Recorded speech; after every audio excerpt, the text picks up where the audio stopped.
ഞാൻ വേറൊരു പിങ്ക് വസന്തം പിങ്ക് ലഗൂണിനെ കാണിക്കാൻ പോകും. ഇത് പിങ്ക് ലഗൂൺ ആയിട്ടില്ല.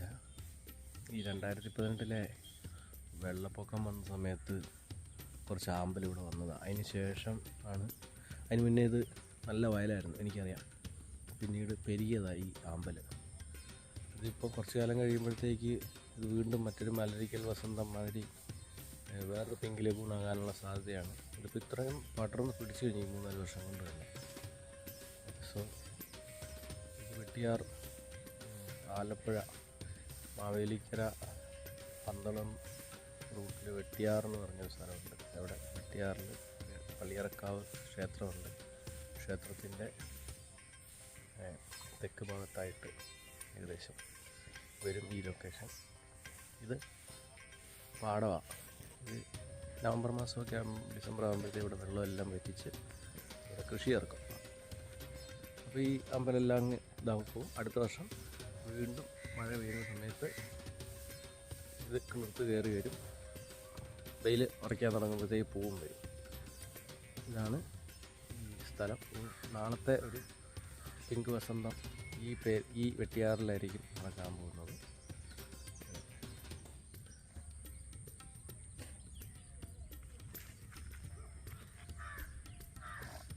ഒത്തിരി ഏക്കർ കണക്കിന് പാടം ഉള്ളതാണ്. ഇത് എല്ലാ കാലത്തും ഇവിടെ കാണാൻ നല്ല രസമുള്ള സമയമാണ്. മഴക്കാലത്ത് ഫുള്ള് വെള്ളം നിറഞ്ഞു കിടക്കും. എല്ലാ സമയത്ത് ഞാൻ ഇതിനു മുന്നേയും ഒത്തിരി പ്രാവശ്യം ഇവിടെ ഇങ്ങനെ വന്നിരിക്കുന്നതാണ്. അവിടെ പച്ചപ്പ് ആയിട്ട് പാടം കൃഷി ചെയ്ത് കഴിഞ്ഞാൽ അതും ഏക്കർ കണക്കിന് ഇതിങ്ങനെ കാണാൻ എന്ത് രസമെന്നറിയോ. ഇനിയിപ്പോൾ പുതിയൊരു പരിപാടിയാണ്. ഇനിയിപ്പം അല്ലാത്ത സമയത്ത് ഈ പൂക്കളിങ്ങനെ നിൽക്കുന്നത് കാണാനായിട്ട്. അപ്പം മൂന്നാമത്തെ ഒരു ഇതും കൂടിയാണ് വരുന്നത്. മറ്റേത് വെള്ളം എന്ന് പറഞ്ഞാൽ വലിയ തടാകം മാതിരി വലിയ ഇതായിട്ട് കിടക്കും. ഒരു 2-3 ആൾ ഹൈറ്റിൽ വെള്ളം വരും ഇവിടെ മഴ പെയ്ത് കഴിയുമ്പോൾ. അതിനുശേഷം ഡിസംബർ കഴിഞ്ഞിട്ട് മാർച്ച് ഏപ്രിൽ വരെ ആണ് ഇവിടെ നെല്ല് കൊയ്ത്ത് നടക്കുക. ആ സമയത്ത് പച്ചപ്പ് ആയിരിക്കും. ഇനിയിപ്പം പിങ്ക് കളറും കൂടെ ആയി. എല്ലാ കളറും ഇപ്പോൾ ചേർന്ന് വന്നു. ഇത് ഭാവിയിൽ എല്ലാവരും ഇവിടെ ടൂറിസ്റ്റ് കേന്ദ്രമായിട്ട് ആൾക്കാർ വന്ന് കാണാനിടയാവട്ടെ എന്ന് ആശംസിച്ചുകൊണ്ട് ഈ സ്ഥലത്തിനെ പുതുതായിട്ട് പരിചയപ്പെടുത്തുന്നു. വെട്ടിയാർ, പന്തളം, ആലപ്പുഴ ജില്ലയാണ്. വെയിലായി കഴിഞ്ഞാൽ ഈ പൂക്കളെല്ലാം ഇതായി പോവും. അപ്പം അടഞ്ഞു പോകും. രാവിലെയാണ് കാണാൻ വരുന്നത്. രാവിലെ ഇവിടെയാണെങ്കിൽ 7 മണിയാകുമ്പോഴേ വെയിൽ വരും. നല്ല വെയിൽ വരും. മറവൊന്നുമില്ല. കിഴക്ക് ഓപ്പണാണ്. ഇത് കണ്ടില്ലേ, കിഴക്ക് ഓപ്പണായി കിടക്കുന്ന ഏക്കർ കണക്കിന് പാടമാണ്. അത് കാരണം ഇവിടെ നിന്നല്ല, ഈ ചുവന്ന പൂക്കൾ കാണാൻ വരേണ്ടവരെല്ലാവരും രാവിലെ വരണം 6 മണിക്ക്. എന്നാൽ മാത്രമേ അതിൻ്റെ ഭംഗി ആസ്വദിക്കാൻ പറ്റുള്ളൂ. ഇവിടെ അങ്ങനെ ആൾക്കാരെയൊന്നും കൊണ്ടുപോകുന്ന പരിപാടിയൊന്നും ആയിട്ടില്ല. ആൾക്കാരിങ്ങനെ തേടി വരാനൊന്നും തുടങ്ങിയിട്ടില്ല. ഞാനിത് എക്സ്പ്ലോർ ചെയ്യുകയാണ്. ഈ സ്ഥലം അതുപോലെ ആവുകയാണ്.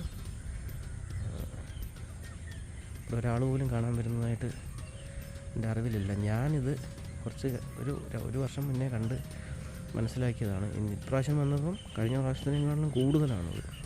വളരെയധികം ആയിട്ട് വ്യാപിച്ചിട്ടുണ്ട്. അപ്പോൾ അതുകൊണ്ട് ഞാൻ ഇതിൻ്റെ ഒരു സാധ്യത കണ്ട് ഞാൻ ഇന്ന് രാവിലെ വീഡിയോ എടുക്കാനായിട്ട് വന്നതാണ്. ഇതിനി ആൾക്കാർ ഇഷ്ടംപോലെ കാണാൻ വരും. ഈ വീഡിയോ തന്നെ എല്ലാവർക്കും അയച്ചു കൊടുത്ത് ഈ സ്ഥലം ലോകപ്രശസ്തമാക്കി മാറ്റുക. കാരണം ഇത് വളരെ വേഗം വ്യാപിക്കും ഉറപ്പായിട്ട്. കാരണം 2-3 വർഷം കൊണ്ട് ഇത്രയും ഏരിയ കവർ ചെയ്ത് ഒരെണ്ണം പോലും ഇല്ലാതിരുന്ന സ്ഥലമാണ്. ഇത്രയും ഏരിയ കവർ ചെയ്തു എന്ന് പറഞ്ഞാൽ തന്നെ അത്ര ഫാസ്റ്റായിട്ട് ഇത് വ്യാപിക്കും. അടുത്തൊരു 3-4 വർഷത്തിനുള്ളിൽ ഈ വയൽ മുഴുവൻ ഇതായിരിക്കും പിങ്ക് ലഗൂൺ.